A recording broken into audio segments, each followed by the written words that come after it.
Welcome to Ask Philip, aka the DM Zone, where I answer all your DMs about money, life, and everything in between. So let's get to it. What's the first question? What do we got?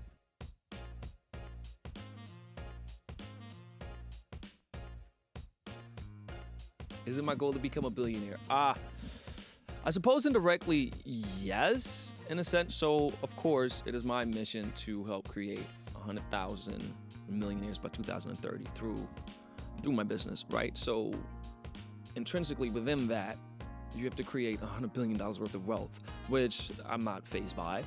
But within that, a byproduct of that is myself being, of course, a billionaire. So is it my goal? Not directly, but indirectly, yes, because it's my goal to create 100,000 millionaires. So within that has to become a byproduct or even a requirement. So because the way that we do it is, without getting into too much of the detail, but I guess yes, indirectly it is, but it's not really something that I think about. It's just how can we help more people get started with investing and help more people create wealth that haven't had the access or the pathway to wealth before.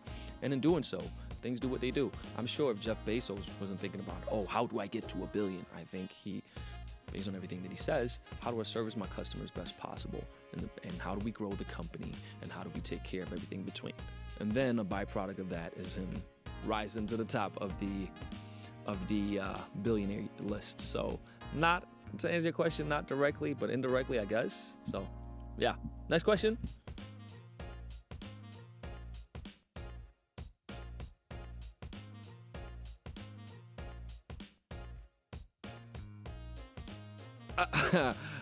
Yeah, I do. Look, all right. Let's see.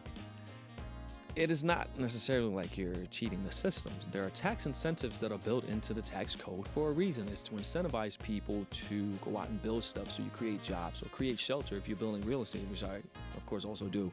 One of the ways, a tax loophole, if you will, I am building a small neighborhood in North Philadelphia, which is a historically black neighborhood, which is inside the area that is Temple University. And obviously Temple University, people come in and out, there's a lot of turnover, new people coming in and living there for a short period of time, but there are people that have lived there for a long period of time. So anyway, long story short, an incentive that the city gives developers is that if you build new stuff in areas that haven't had it, you get a 10-year tax abatement, which means you don't have to pay taxes for 10 years, right? So that is one such loophole that you capitalize on. Another way is that you, as long as you don't sell your stock, Elon Musk says, he doesn't sell any of his stock, so he doesn't have any taxable events. And people say, oh, he doesn't pay any tax. Well, if he doesn't sell his stock, there's no taxable event because he hasn't made a profit. It's just there and it grows. And then he can leverage that with credit lines against that, which is technically debt on the balance sheet, but the gains from his stock growing will always outpace the small cost of capital. So there's no taxable event. There's not even a bonus or salary or anything that he has to pay. He's just taking a loan. So that's one of the loopholes or strategies rather that people can use. I haven't taken a salary in years. So, and I can get into a lot here, but the short answer is yes, but it's totally legal and it's just how the game is played as you get to certain levels. So let me keep it there. And then not to say certain levels, but again, if you own assets, you have access to these, which is why it's so important just to start investing, start having property, because you have access to the same type of strategies, maybe on a smaller scale, but you have access to them nonetheless. So there are so many benefits and perks to investing outside of just the profits that you get in the short term. So just keep that in mind. What else we got?